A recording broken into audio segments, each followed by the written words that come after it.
अडवाणी असताना मोदी पंतप्रधान झाले असं संजय राऊत यांनी म्हटलं। अडवाणींचा हक्क होता, त्यांना सत्तेवरून बेदखल केलं असं राऊतांनी म्हटलं आहे।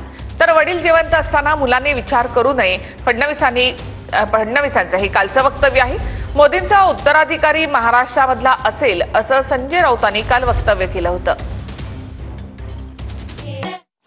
ती बंद दाराआड असते, बंद दाराआड असते आणि ती बंद दाराआडची चर्चा शक्यतो बाहेर येत नाही। तरीही काही संकेत जे असतात ते संकेत स्पष्ट आहेत। संघ ठरवेल पुढला नेता आणि तो बहुतेक महाराष्ट्रातला असेल। भारतीय संस्कृतीमध्ये वडील जिवंत असताना मुलांचा विचार होत नाही, करायचाही नसतो। ही सगळी मुघली संस्कृती आहे की वडील जिवंत असताना मुलं अशा प्रकारचा विचार करतात। त्यामुळे आता कोणाचाही कुठेही उत्तराधिकारी निवडण्याचा वेळही आलेले नाही, तसा प्रश्नही नाही।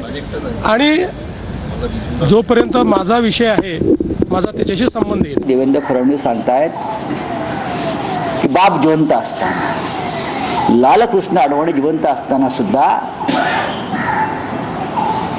शहाजहान प्रमाणे त्यांना कोंडून ठेवलं, बेदखल केलं आणि मोदी पंतप्रधान झालेच ना। त्यांचा हक्क असताना पंतप्रधान पदाचा, फार तर राष्ट्रपती पदाचा, शहाजहान प्रमाणे म्हणजे मोगली संस्कृतीप्रमाणे त्यांना एक प्रकारे बंदिवान आणि बेदखल केलं सत्तेवरून। आणि हे झाले स्वतः। तेव्हा आम्ही विचारलं ही मोगली संस्कृती आहे म्हणून।